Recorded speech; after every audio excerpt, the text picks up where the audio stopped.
سلام، وقت همگی بخیر. امیدوارم هر جایی هستید بچه شاد و خرم باشید. بریم سر وقت سوال دیگه ای از آزمون قلمچی که خب این سوال خیلی ما در موردش با شاگردامون صحبت کردیم که مدلش برای بچه ها تکراری بشه، آن هم بچه ها دیدن جمع سینوس و کوسینوس یا تفاضل سینوس و کوسینوس.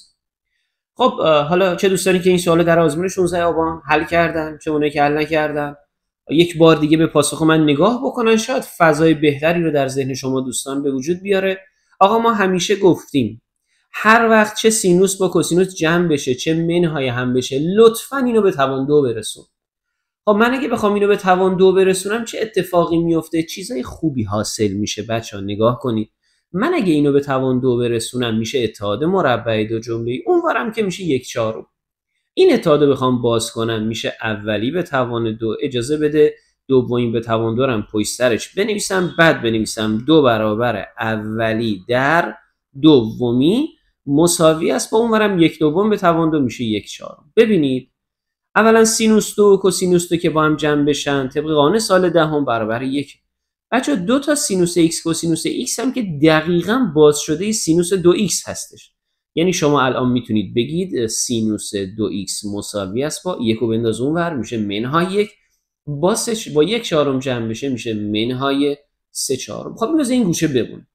اما آنچه که اینجا میبینید قبلا در کنکور 1-2 سال پیش مطرح شده، دادن دو جمله‌ای که جذر سوم دارن چه با هم جمع چه از هم کم بشن، بچه اتحاد چاق و لاغر داره داخل خودش. یعنی تو میتونی اینو تجزیه بکنی به چه صورت؟ دقت بکن. پرانتز لاغر که میشه جذر سوم های اونا، یعنی سینوس x به علاوه کوسینوس x با همون علامت. جمله چاق از جمله لاغر ساخته میشه، اولی به توان دو منهای ضرب این دوتا یعنی سینوس x کوسینوس x به علاوه دومی به توان دو که میشود کوسینوس x به توان دو. خب ببین چقدر چیزای خوبی به وجود اومد. اولا سینوس x به علاوه کوسینوس x خود سوال اول داده بود برابر 1/2، یعنی تو جای این بذار 1/2. بعد سینوس دو و کوسینوس دو هم که باز با هم جمع بشن میشن 1. بعد بچه فقط یه سینوس x کوسینوس x اینجا میمونه که تو اگر اینو با قانون سال 11 بنویسی همون 1/2 سینوس 2 برابر هستش، یعنی 1/2 سینوس 2x. از دوباره تو سینوس 2x رو هم داریم منهای 3/4، یعنی جای سینوس 2x بذاریم منهای 3/4 ضرب در 1/2 بشه میشه منهای 3/8. یه یکم دارم، بذار تکلیف این پرانتز چاق رو مشخص کنم بچه. یه یک دارم، یه منهای 1/2 ضرب در منهای 3/4 که میشود، دقت کنید چون یه منها هم اینجا هست، میشود مثبت 3/8.